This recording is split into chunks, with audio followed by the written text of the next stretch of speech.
कृष्ण कन्हैया लाल की जय। राम राम राम। श्री नरसिंह भगवान की जय। श्री शालिग्राम भगवान की जय। चातुर्मास्य महामहोत्सव की जय। एकादशी महारानी की जय। सियावर रामचंद्र भगवान की जय। श्री हनुमंत लाल की जय। राम राम। नारायण नारायण नारायण। भगवान की बहुत विशेष कृपा है। चातुर्मास के समय में अपने को प्रभु का भजन स्मरण कीर्तन कथा सुनने का बड़ा सुंदर शुभ अवसर प्राप्त हुआ है।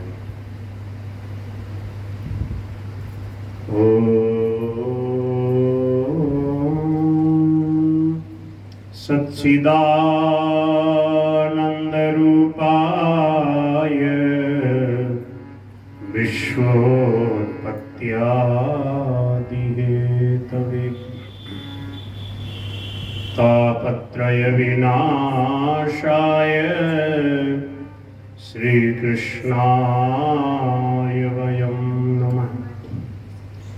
यं प्रव्रजन्तमनुपेतमपेतकृत्यं द्वैपायनो विरहकातर आजुहाव।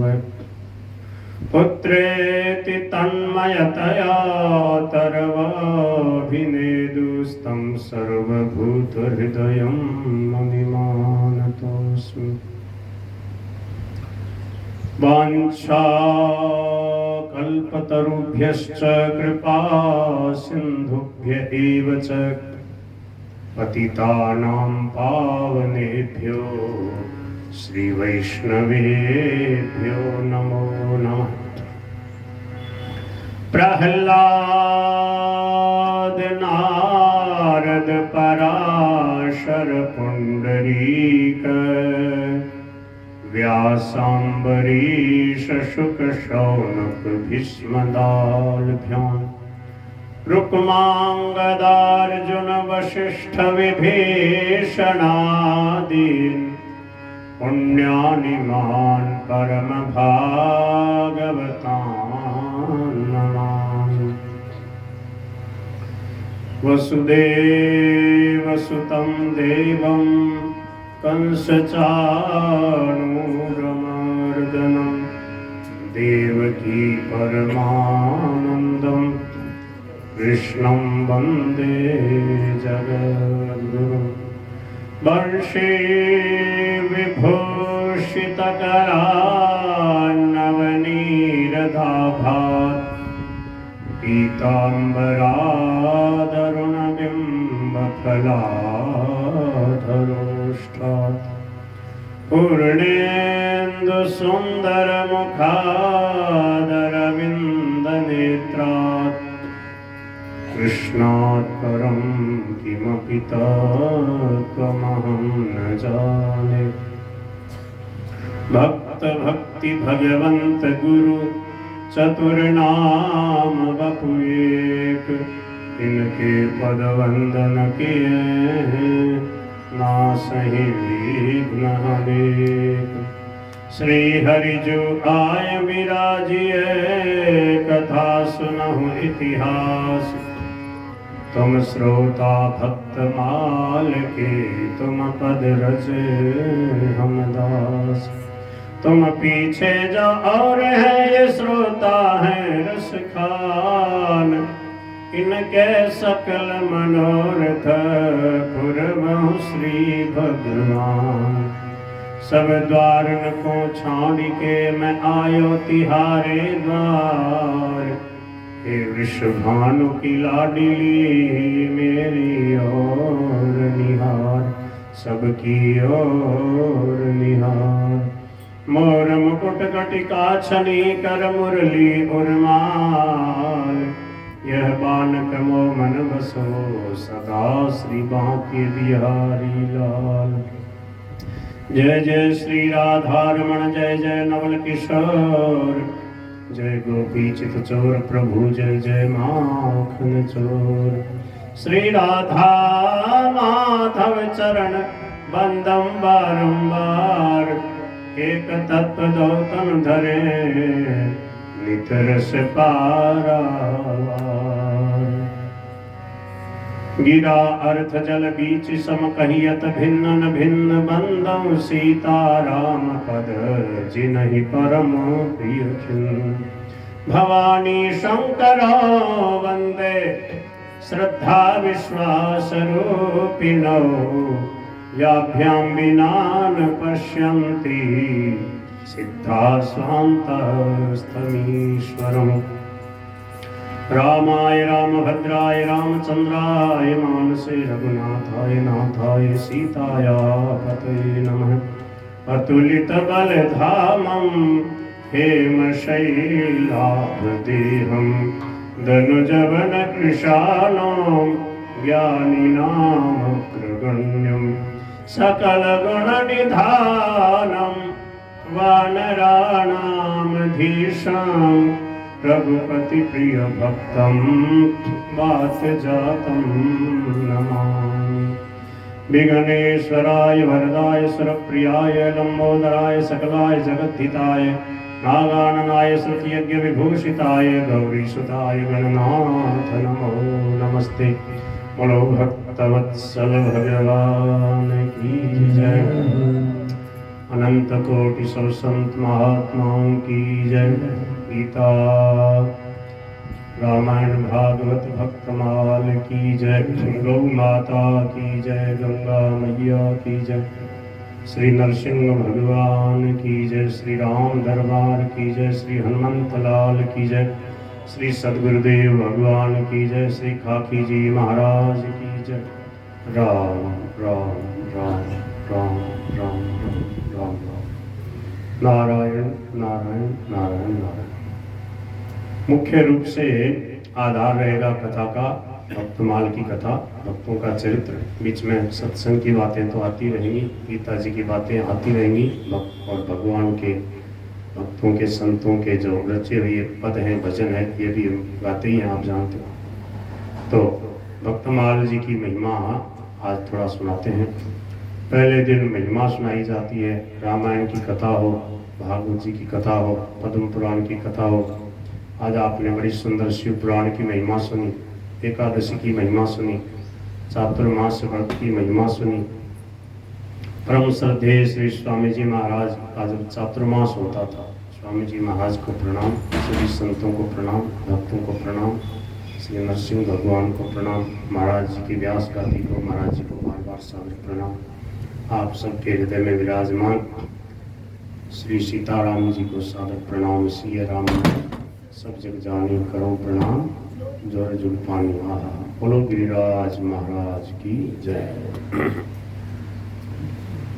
प्रकृति बड़ी सुहावनी हो रही है और पृथ्वी जो है वो गुलाल उड़ा के स्वागत कर रही है, आनंद विभोर हो रही है। यहाँ पर कैसा सुंदर पवित्र पुण्यमय भगवानमय नाममय सुंदर महायज्ञ हो रहा है। इस कलयुग में यही सबसे बड़ी यज्ञ है।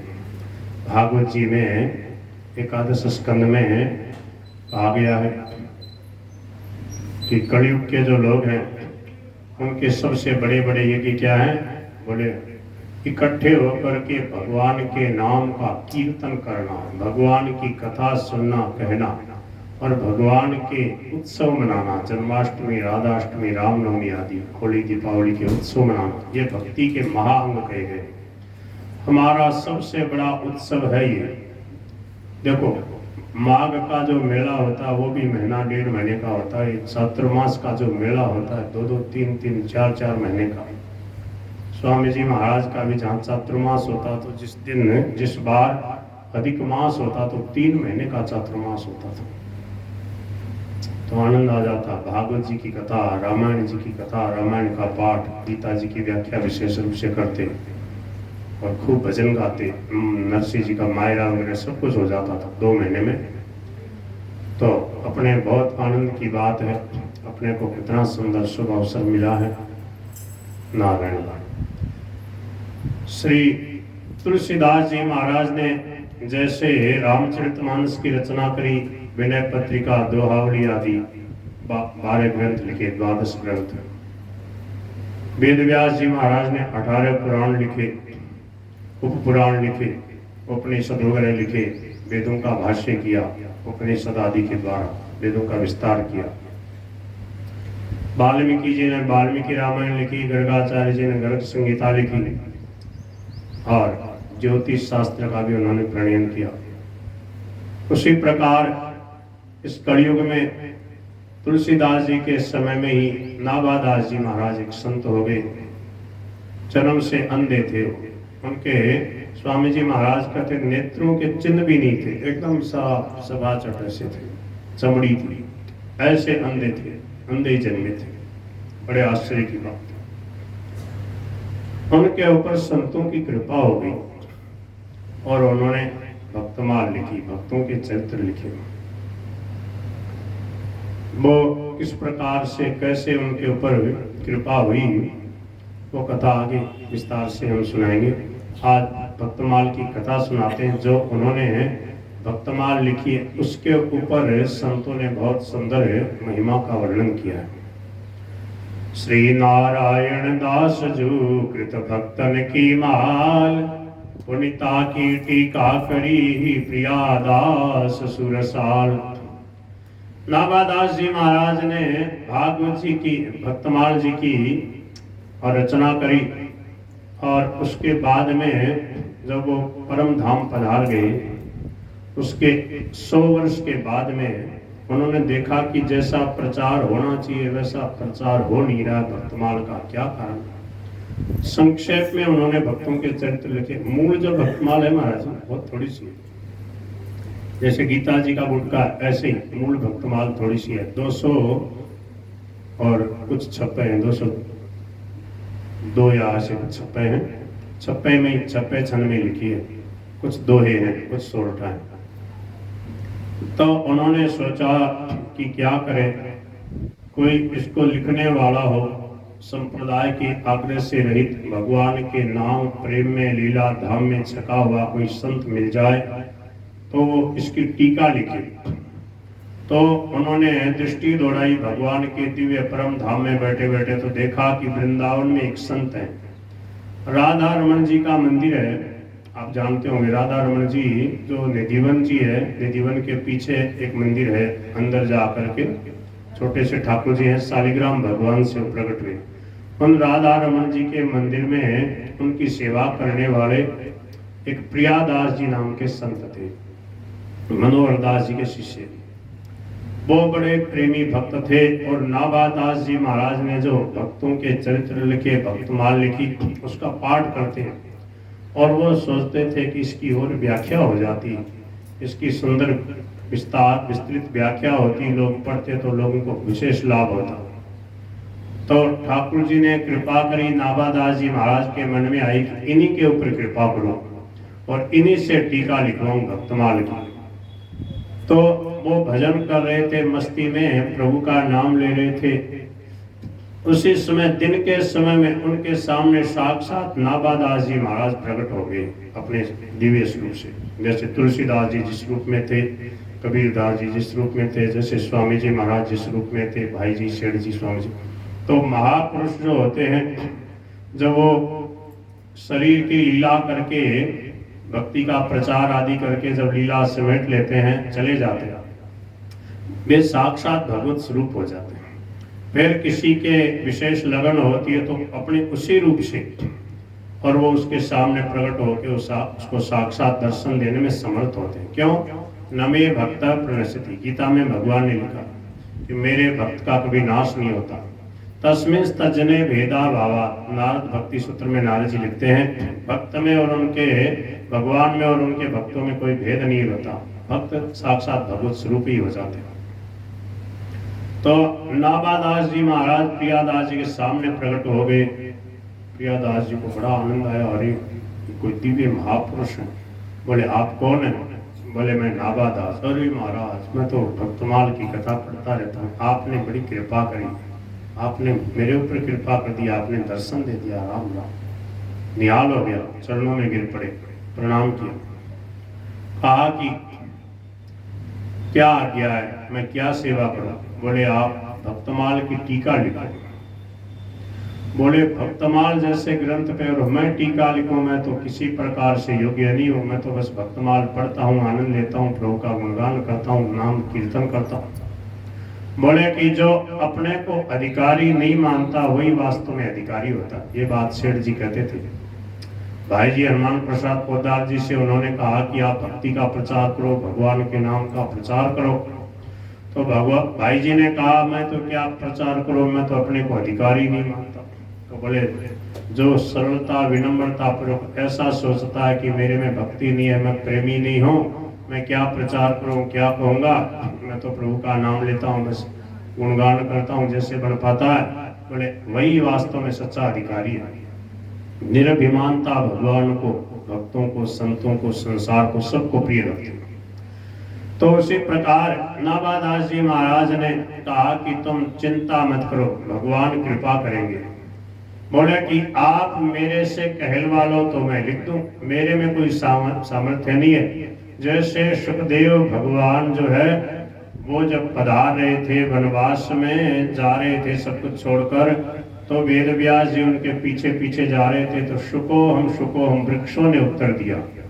ऐसे ही आप मेरे अंदर विराजमान होकर और कथा कहलवा लो तो कहलवा लो, मेरी कोई सामर्थ्य नहीं। बोले ऐसा ही होगा। नाभादास जी ने उनको आशीर्वाद दे दिया कि तुम कथा करने में सक्षम रहोगे, तुम लिख पाओगे, तुम तो कागज कलम लेकर के लिख करके रजिस्टर लेके बैठ जाना। बोले कैसे लिखूंगा? बोले कि जैसे मेरे ऊपर कृपा करी है, मैंने जैसे सदगुरुदेव भगवान की कृपा से लिखा। अग्रदास जी महाराज ने मेरे को आशीर्वाद दिया कि जिन संतों के तुम चरित्र लिखना चाहोगे, जिनको याद करोगे, वो संत स्वयं आकर के अपना चरित्र बताएंगे। इससे बढ़कर के प्रमाणित और क्या होगा? समझ में आ रही है? ऐसे ये भक्तमाल लिखी गई है और वो नाभादास जी महाराज पूर्ण समर्थ हैं, वो कृपा दृष्टि करते हैं, फिर क्या कहना। जैसे भगवान वेद व्यास जी ने संजय पे कृपा दृष्टि कर दी, दिव्य दृष्टि प्रदान करी। ये दिव्य दृष्टि से लिखी हुई है, दिव्य कृपा के आलोक में ये रामायण, भागवत, गीता आदि सब लिखी हुई है। ये कोई मनुष्य की बुद्धि की रचना नहीं है, कोई पढ़ लिख करके जैसे पुस्तकें लिखते हैं, ऐसे नहीं। ये प्रासादिक ग्रंथ है, ये भगवान की कृपा से प्रकट हुए, गीता, रामायण, भागवत, भक्तमाल आदि। तो प्रियादास जी महाराज ने फिर भक्तमाल जी के ऊपर टीका करी, बड़ी सुंदर। और उसी टीका के आधार पर ये देखो 4 खंड में भक्तमाल की व्याख्या करी है। श्री राजेंद्र दास जी महाराज जो बहुत अच्छे विलक्षण संत हैं, उनके गुरुजी श्री गणेश दास जी भक्तमाली जी, उन्होंने 4 खंड में भक्तमाल की टीका लिखी है विस्तार से। गीता प्रेस ने भी पूरे को एक रूप में ही संक्षेप में छापा, वो भी बहुत अच्छा है। तो नारायण दास जी महाराज की जो भक्तमाल है, जैसे गीता की महिमा, भागवत की महिमा, शिव पुराण की महिमा, ऐसे ही इसकी अपने आप में विलक्षण महिमा। तो 2-3 उसके उदाहरण हैं, 2-3 छोटी छोटी कथाएं हैं, बहुत छोटी छोटी, ज़्यादा 5-10 मिनट की है। मैं प्रयास करता हूँ, घंटे भर का तो टाइम है ना, 4 बजे तक तो है। और आज तो क्या 11 के दिन तो बहुत विशेष महात्म्य है भजन कीर्तन सत्संग सुनने का, और उसके बाद अपने कीर्तन का आनंद लेंगे। हम भी प्रयास करेंगे जितना बन पाएगा भगवान के नाम का आनंद लेना है। कथा कीर्तन कली बिचे भव सागर की नाव, बोलो गिरधर गोपाल की जय। ताको साधुन के कहे कहूँ महात्म बानी, ले ग्रंथ निमत आधुनिक परिचय रस की खानी। भक्तन की महिमा कहीं कपिल देव भगवान, नारायण आधीन है मैं कह कहूँ बखान। बोले कि कपिल भगवान ने भागवत जी में भक्तों की बड़ी महिमा का वर्णन किया है। सब संसार सुआरसी जन महिमा प्रतिबिंब रति दृगत बिन सूझे नहीं अंधे को वह बिंब। बोले कि जैसे अंधा होता है और अंधे के सामने दर्पण रख दो तो कुछ नहीं पता लगता उसको दिखेगा क्या। ऐसे ही संतों ने सदग्रंथों में सब कुछ लिख रखा है, पर सदग्रंथों में श्रद्धा नहीं करे, प्रेम से उनको बाँचे नहीं, प्रेम से और कथा सुने नहीं, तो उसको क्या लाभ होगा। वेद शास्त्र के श्रवण को अति फल हरि निर्धार, सोया के श्रोता अहे महिमा अगम अपार। बोले सब शास्त्र वेद पुराण जिन प्रभु की महिमा का वर्णन करते हैं, वे भगवान स्वयं अपने भक्तों के चरित्र सुनते हैं, वे इसके प्रधान श्रोता है, मुख्य श्रोता है। ऐसा सोच करके ही तो देखो ये मंगलाचरण हमने बोला कि हरि जो आए विराजिए, कथा कहूँ इतिहास, आप प्रेम से ये कथा सुनिए। तो भगवान स्वयं आकर के अपने भक्तों की कथा सुनते हैं। भयो चय हरि कांति को सुने सोई हर्षाए, तहाँ दोई इतिहास है सुनिए चित्त लगाए। भगवान कहते हैं जहाँ मेरे भक्तों की चर्चा चलती है वहाँ मैं बड़े प्रेम से जाकर के सुनता हूँ। क्या कहते हैं भगवान, ओ म्हारे भाग्य तारी चर्चा सुन बाने, म्हारे भाग्य तारी चर्चा सुन बाने, चलो जामू में कोस हजार, सुन रे प्यारे उद्धव, चलो जामू में कोस हजार, सुन रे उद्धव, मारा भगत जगत में थोड़ा सा,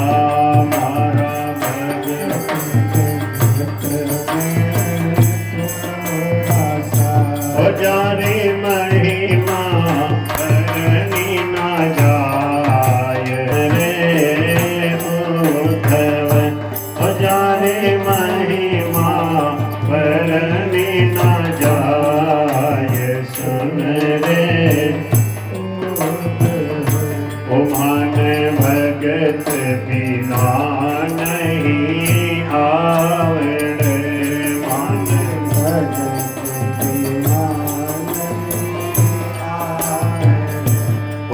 तो अन्न जल पावा भगता रे, तो अन्न जल पावा,